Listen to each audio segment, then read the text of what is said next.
Yo, what's up guys? It's Noah here.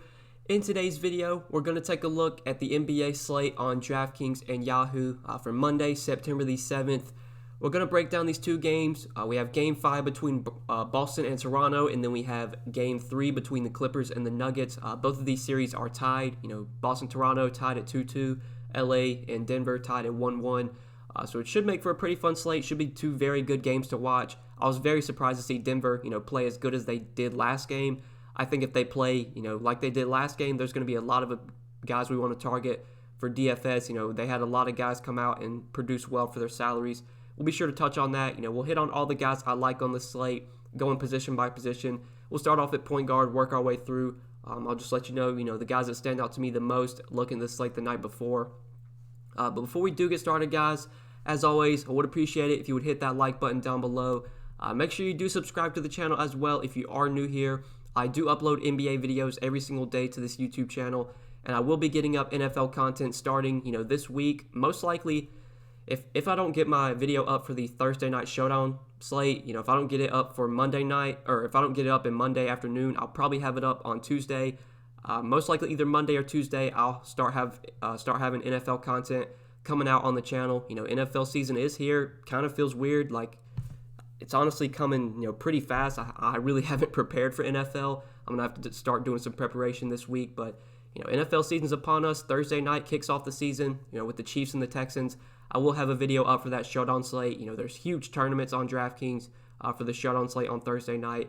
Most likely either Monday or Tuesday, I'll have that video up. And then either Thursday or Friday, I will have my video up for the main slate on Sunday. Really excited the NFL's back. It's my favorite DFS sport to play by far. It's my favorite sport to sweat as well. I mean, just waking up Sunday morning, making lineups, and watching football all day. Like, there's really nothing better than that, to be honest with you. So I will have NFL content coming out this week. I'll still be making NBA videos as well, at least while there's 2 games a day. Maybe when we start getting just 1 game a day and there's only showdown slates, then I'm not sure if I'm going to make videos then. But until we, have full slates, pretty much until the finals, I think I'm going to be making NBA videos, because I'm pretty sure they'll still have 2-game slates during the conference finals. They'll just have, it'll be a 2-day slate. So like they'll have, you can roster players from both games. It'll just, the slate will last 2 days. I think that's what they're going to do. I'm pretty sure that's what they did last year. So as long as we have 2 games, I'll still be making NBA videos. So most likely until the finals. And obviously, NFL content will be coming out this week. So hit that subscribe button, click that notification bell, so that way you never miss out on any of my new videos. And if you're someone that really enjoys the content I provide, if you really enjoy these YouTube videos and you do want to get more content from me, I have stuff available on Patreon that you can check out. I do post MLB and NBA content on Patreon every single day, and I will have NFL content going up over there as well starting this week. So you can check out the Patreon link down below, see all that I have to offer over there. But let's go ahead and take a look at point guard for today. We will start off at the top.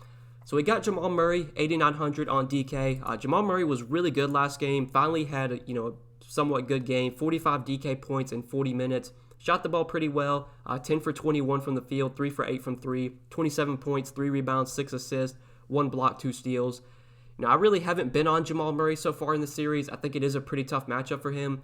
But he is coming off a solid game, and his price tag did go down on DraftKings, so he is somewhat appealing today. He's still not my favorite stud option. There's other guys I would rather pay up for. We still have, guys like Kyle Lowry, Fred VanVleet, Kemba Walker. These guys are all cheaper than Murray, who I've been playing a lot recently. So I still do prefer them over Murray. But it was at least good to see Murray, produce and put up a solid game in a tough matchup. So I don't mind him. Just there's other guys I would rather play. If I'm playing one lineup today, I doubt Jamal Murray makes it into my one lineup. But if I'm playing multiple lineups, I'm not going to be full fading Murray by any means. But Lowry, VanVleet, Walker, these are the guys I really like. These are the guys I've been pretty much playing every slate so far. It's so hard to choose between the 3. So lately, Lowry's been the best between these 3 guys. Last 2 games, he's been over 54 DraftKings points, 54 DK points in Game 3, 55 DK points last game in Game 4. He's playing huge minutes as well, 46 and 44 minutes. I mean, I expect Lowry to continue to play 43 to 45 minutes, might even play more than that if the game is close. The series is tied 2-2 now. It's anyone's game. The Raptors are going to be all in here. They want to get a win, get back up, go up 3-2, have a chance to close out this series in Game 6. So expect huge minutes for Lowry and VanVleet. I think that's what makes me want to play them over Kemba Walker. Not saying Kemba Walker is a bad play by any means. He's been disappointing the last few games. He's definitely more inconsistent than guys like Lowry and VanVleet, just because Lowry and VanVleet play so many minutes that even in a bad game, you're still going to get like 35 to 40 from them. Whereas Kemba, last game played 41 minutes, but only put up 31 DK points. He did come out and say that, he wants to be more aggressive moving forward. He only took 9 shots in that game, which was very weird to see. Kemba normally is going to take 15 to 20 shots a game. I think we're going to see him come out and be more aggressive in this game. I think I still prefer guys like Lowry and VanVleet, though. So Lowry is the one that I haven't been playing as much. Like lately, I've been Fred VanVleet over Lowry. I think today I'm going to flip-flop sides and go Lowry over VanVleet. It's so hard to choose between these two guys. I mean, they're both great plays. Like, if you want to play them together, I have no problems with that. But I think I do prefer Lowry, especially with how well he's been playing, just how many minutes he's getting. I like him a lot on Yahoo as well. He's $33. Kemba is cheaper than Lowry by $4. So if you want to go to Kemba, I don't mind that. But honestly, I think playing both those two guys makes a ton of sense on Yahoo. Like, if you compare the prices, you got Lowry for $33, VanVleet for $32, and then Kemba for $29. I think on Yahoo, I probably like Lowry and Kemba, pairing those two guys together the most. VanVleet, though, is a great play as well. $32. Shooting guard, I've said it pretty much every slate so far. You really only have like 4 options here. Either PG, VanVleet, Brown, or Smart. Like, those are the 4 guys you're most likely going to be playing. You could always punt the position and play someone like Gary Harris, who did get, I believe, up to 30 minutes last game, or 29.5 minutes. He's going to start and probably play about 30 to 32 minutes. So he's not the worst punt play, but I think I want to try and, limit my shooting guard exposure to these 4 guys. So obviously VanVleet, I really like on Yahoo as well. Just think I do prefer Lowry and Kemba there. Lowry I like the most on Draftkings though. Kemba's a great play. VanVleet's a great play. I do slightly prefer all 3 of those guys over Jamal Murray. Marcus Smart, I haven't really been playing him on Draftkings. I just think he's a little bit too expensive. I doubt I get to him today either. Yahoo, though, you got Marcus Smart coming in at shooting guard where, like I said, only 4 options here, really, maybe 5. Marcus Smart is only $19 on Yahoo, so that's where I like him the most today. DraftKings, I think there's other guys, I'd rather play for that in that price range. If I can find salary, I just feel better getting up to, like, VanVleet and Walker. Value-wise, though, like Lou Will, in that same price range, he's been so inconsistent. Did do somewhat well last game with 30 DK points in 29 minutes. Most games I think Lou Will's going to play around 30 minutes off the bench. His price did come down a little bit to $5,800, so I guess that makes him somewhat appealing. But again, I don't feel like Lou Will's going to be someone I have my night ride on. Rarely is Lou Will a guy I have in a ton of lineups. He's someone that I like getting exposure to because of the upside, but I don't want my night riding on Lou Will just because he can go out there and disappoint for sure. He's definitely a high floor, high ceiling type of play. Value-wise, though, there's really no value here that I'm in love with. If there was one guy that I was going to play for cheap, I think it would be Patrick Beverley. He's still getting limited minutes. He only played 15 minutes last game, but he is starting. I think he probably gets about 20 minutes a day. You never know what you're going to get from production when it comes to, a guy like Patrick Beverley. He's not the best point-per-minute player, but he is someone that can kind of contribute in all categories. He can give you a little bit of points, a little bit of rebounds, pick up a few assists. We know he can get defensive stats. He's a pesky defender. He can get steals. At $3,700, he's not the worst value play today if you want to go cheap here, but don't feel like Beverly's going to be someone, I have in a ton of lineups today. So let's just go ahead and move on to shooting guard. Paul George, I haven't really been playing much recently, and I don't think I'm going to be on him today. I would just rather play Lowry for cheaper. I'd rather play VanVleet for cheaper. I'd rather play Kemba for cheaper. I just think PG is a bit overpriced. Last game he was solid with 44 DK points in 42 minutes. I just think you get a bit more upside from the guys we talked about earlier. VanVleet I do like. Jaylen Brown on DraftKings I have interest in as well. $7,500. He's going to get probably 38 to 40 minutes as long as the game stays close. He was in foul trouble last game, and he just shot the ball very poorly. You still got 24 DK points from Brown. He didn't absolutely tank your lineups, but he obviously didn't help him either. He managed to salvage his day, though, with 24 DK points while shooting only 22% from the field and 18% from 3. Obviously, you don't expect Brown to shoot that poorly again. You don't expect him to be in foul trouble every game. If he's not in foul trouble, and if he doesn't shoot that bad, most games Brown's going to give you 35 to 40 DK points, if not more than that. He's going to play around 40 minutes as well. I do prefer the other guys we talked about, over Brown because I think they give you more upside. Brown, though, is pretty nicely priced on Yahoo. Like, he's been a good price on Yahoo every slate so far. He's always a little bit too cheap there. He's coming in at $26. I definitely like him at the shooting guard position over on Yahoo. Mainly my shooting guard exposure is going to be to these three guys, VanVleet, Brown, and Smart. Like, those are going to be the three shooting guards I have the most exposure to on Yahoo today. But Gary Harris, we can touch on him. He's 4,100 on DK. He is minimum salary on Yahoo. He got up to 29 minutes last game. My assumption is that he plays around 30 to 32 minutes today. He's not the best point per minute player, but he's 4,100. He's going to play probably just around 30 minutes, if not a little bit more than that. Not the worst value on a slate where, pretty much every playoff slate so far has been like no value at all. That's the same today. So Harris at 4,100 isn't the worst value play. Norman Powell's price is plummeting, but he just is not getting the minutes right now. It's hard to trust him, even at a 4K price tag. Honestly, I think I'd rather play, Gary Harris. So let's go ahead and move on to small forward now. So at the top here, you got Kawhi and Tatum. Pretty much the same thing I've been saying every slate. I like both these guys. If you can pay up at small forward, I think Kawhi and Tatum are both great plays. However, I really like Jokic once again. I talked about Jokic in the last video, how this is a great matchup for him. He's not going to, be as bad as he was in Game 1. And he broke out in a big way in Game 2 with 61 DK points in 37 minutes. Like, this is the kind of upside that Jokic has in this matchup. So I want to try and pay up for Jokic again. I do prefer Jokic over Kawhi and Tatum. But, Kawhi and Tatum are obviously great plays, especially because small forward, you look at the small forward position on Yahoo, it's really, really bad. There's really no $10 small forwards you're going to play. None of these guys are appealing to me. So on Yahoo, you're either going to be paying up for Kawhi or Tatum, or you're going to be playing OG, MPJ, or Norman Powell. One of those five guys is going to be in your small forward, or is going to be in your lineup, I feel like. Like I said, just none of these $10 guys are appealing. So if I have the salary, if I can pay up at small forward, Kawhi and Tatum are obviously good options. I think you get a little bit more upside out of Kawhi, but he's also more expensive. So it just kind of comes down to your lineup. If you have the salary, feel free to play Kawhi. If you need the savings, I don't mind dropping down to Tatum. Tatum can easily outscore Kawhi. He's done it. I believe he's done it at least once in this series, or at least once in like the last few days, if I'm not mistaken. Or he came close at least the last game. Kawhi had 45, Tatum had 40. Both guys kind of struggled last game. Both guys you really didn't want in your lineups, but most nights you're going to get probably 45, 50 DK points from both of these two guys. Tatum's 9,300. He is $1,000 less than Kawhi. We know he's going to play huge minutes, 42, 44 minutes. Going to be an incredibly productive player, gets a ton of usage. No Gordon Hayward. That's a little bit of a bump for Tatum. It's a little bit of a bump for Kemba and Brown as well. I do like Jason Tatum. I still have these guys behind Jokic, but if you can pay up at small forward, feel free to get to Kawhi. Feel free to play Tatum. They are great plays. I would rather get to them over someone like Paul George. But then I want to talk about OG Anunoby. So I mentioned it in last video. People kind of, gave me some hate for it. I said, OG was going to be someone that I was going to fade. I don't want to be someone that gets on here and just, says, oh, I got this guy right, but then never talk about, the plays that I got wrong, because I definitely get plays wrong every day. This was one play that I did get right, though. I said I was going to fade OG. I was going to be underweight on him. He only scored 22 DK points in 35 minutes. Like, he's just not a high-usage player. He doesn't do much for DFS.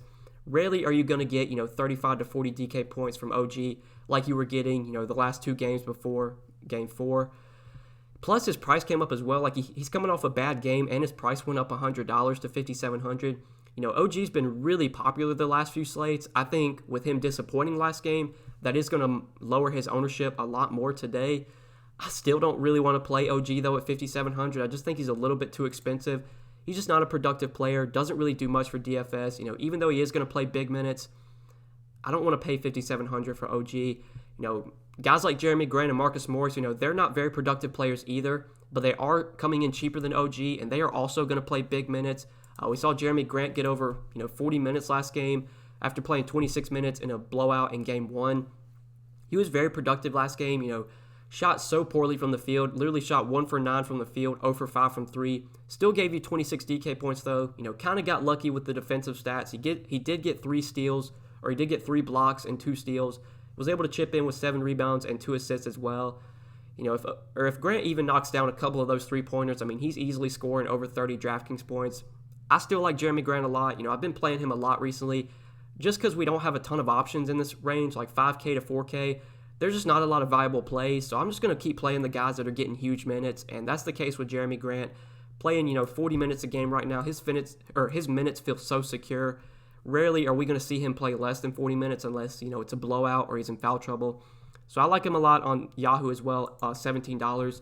Very similar to the shooting guard position. Power forward on Yahoo is really bad. You really only have 4 playable options here.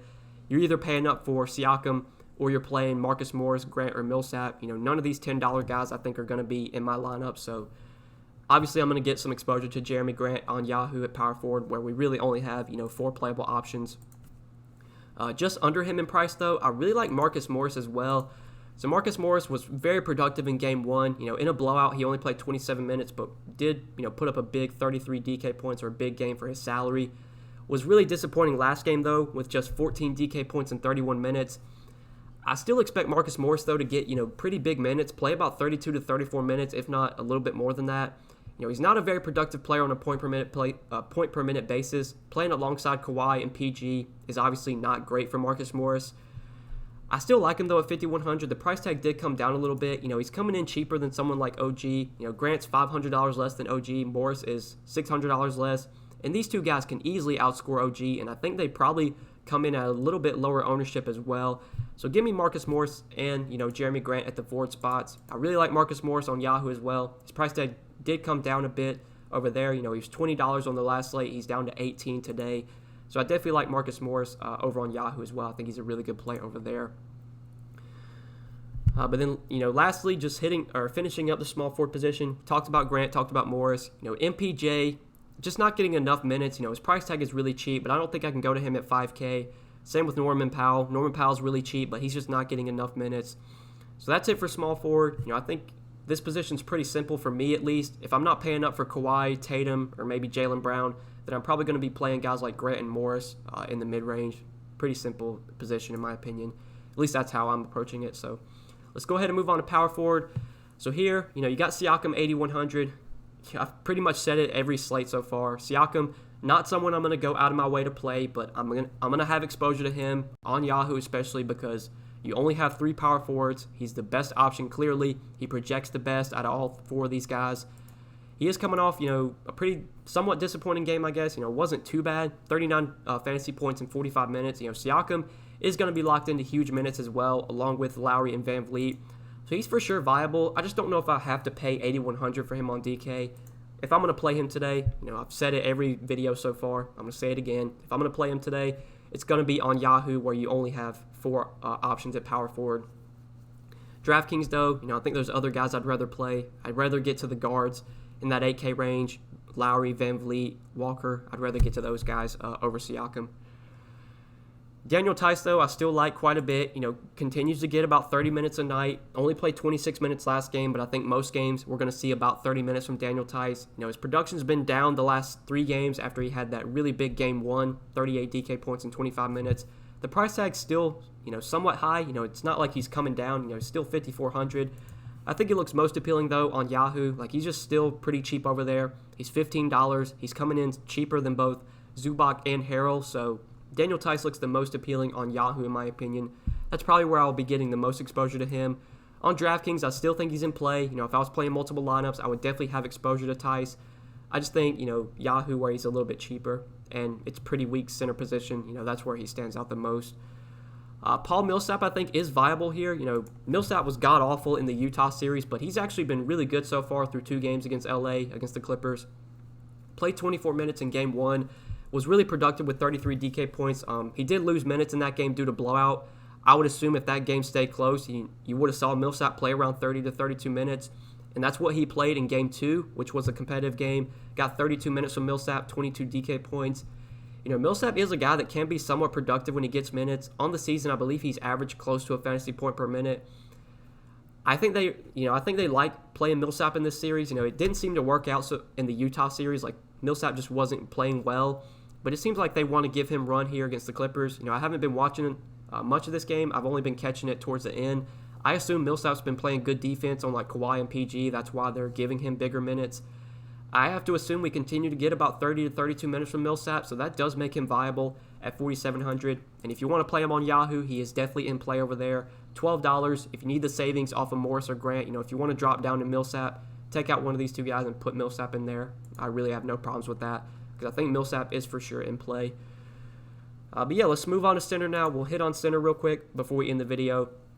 So like I mentioned earlier, Jokic, once again, my favorite pay-up option on the slate. I do like him a lot on Draftkings at 9,700. And on Yahoo, he's also one of my favorite pay-up options there. $42. He is coming in cheaper than Kawhi. $7 less than Kawhi. He's only $2 more than Tatum. Definitely like Jokic on Yahoo as well. I said it in last video.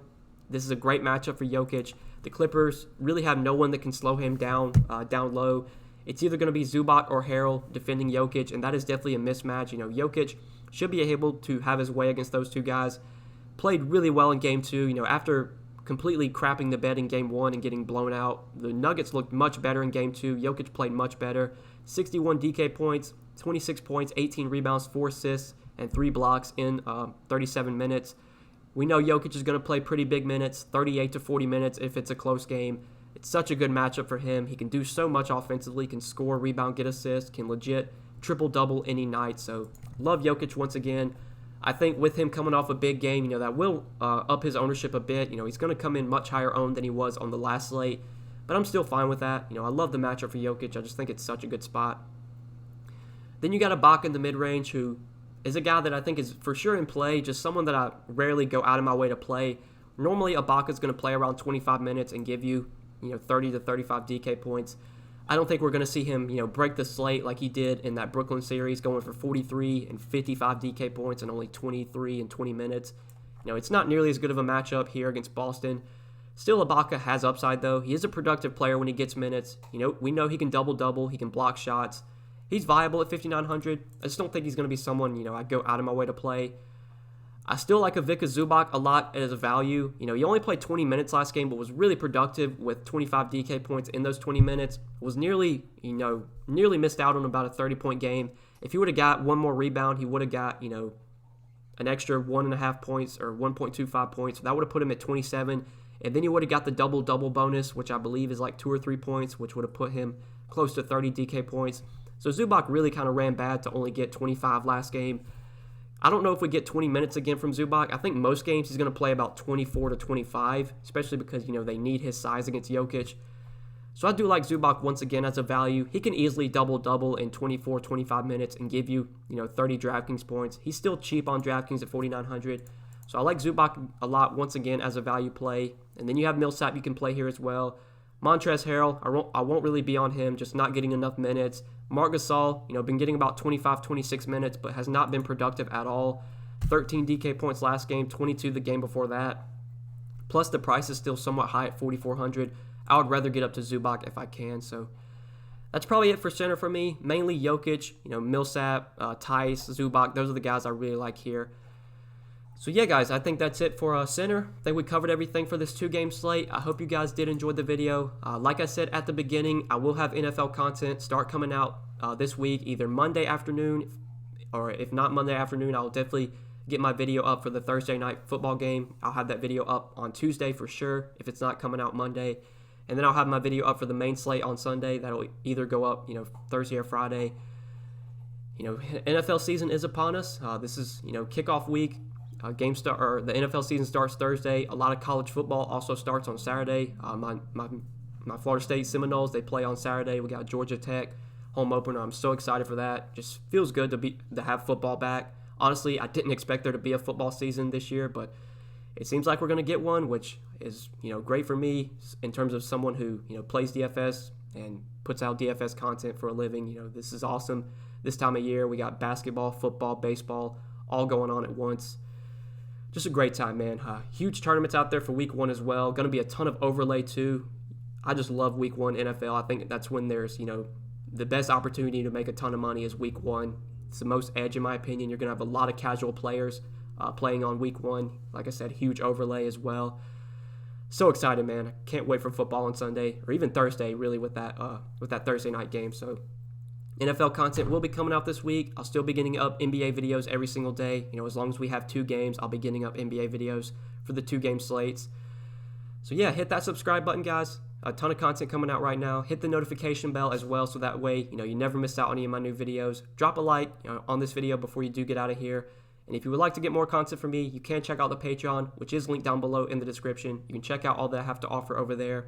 I will have NFL, NBA, and MLB content going up on Patreon this week. So check that out, link down below. I hope you guys enjoyed the video. Appreciate you watching. We will see you in the next one. Peace.